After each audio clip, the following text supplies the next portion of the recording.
एका शब्दामुळे पोलिसांना मारेकऱ्यांचा सुगावा लागला आणि या प्रकरणात आरोपी निघाले 10वीचे 2 विद्यार्थी। ही धक्कादायक घटना आहे तेलंगणाच्या नालगोंडा जिल्ह्यातील। 11 ऑगस्ट रोजी नागार्जुना ग्रामर कॉन्सेप्ट स्कूलच्या प्राचार्या रूपा रेड्डी यांची त्यांच्या राहत्या घरात हत्या झाली।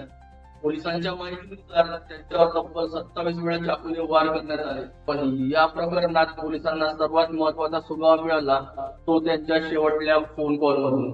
रूपा रेड्डी त्यांच्या आंटी सोबत फोनवर बोलत होत्या, तेवढ्यात त्यांनी फोनवर फक्त एक शब्द उच्चारला, बाबू, आणि त्यानंतर फोन बंद झाला। पोलिसांनी विचार केला की रूपा रेड्डी बाबू म्हणून नेमकं कोणाला बोलत होत्या। यानंतर पोलिसांनी शाळेतील विद्यार्थ्यांकडे ही तपासणीची दिशा वळवली। 17 ऑगस्टला शाळा पुन्हा सुरू झाली, त्यावेळी काही विद्यार्थी शाळेत आले नसल्याचं पोलिसांच्या लक्षात आलं। एकूण 13 विद्यार्थ्यांवर पोलिसांची नजर गेली, पण त्यापैकी 2 विद्यार्थ्यांवर संशय अधिक केला। हे दोघे 16 वर्षाचे आणि 10वीचे विद्यार्थी होते। संशयाचं आणखी एक कारण होतं, दोघांकडे अचानक भरपूर पैसे आले होते आणि ते मित्रांसोबत पार्ट्या करत होते। पोलिसांनी एका विद्यार्थ्याकडून 1,54,000 रुपये, एक आयफोन जप्त केला, पण या पैशांवर रक्ताचे डाग असल्याचं तपासात समोर आलं।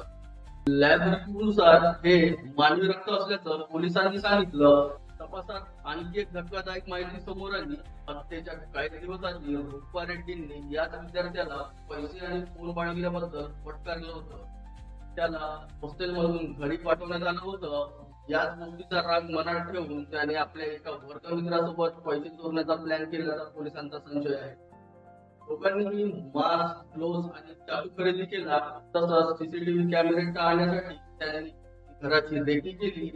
11 ऑगस्टला शाळेची फी जमा होणार असल्याची माहिती असल्यामुळे एक विद्यार्थी रूपा रेड्डींच्या घरात शिरला। त्याने पैसे घेतले, पण बाहेर पडताना रूपा रेड्डींनी त्याला पाहिलं आणि फोनवर बोलताना त्याला बाबू म्हणून हाक मारली।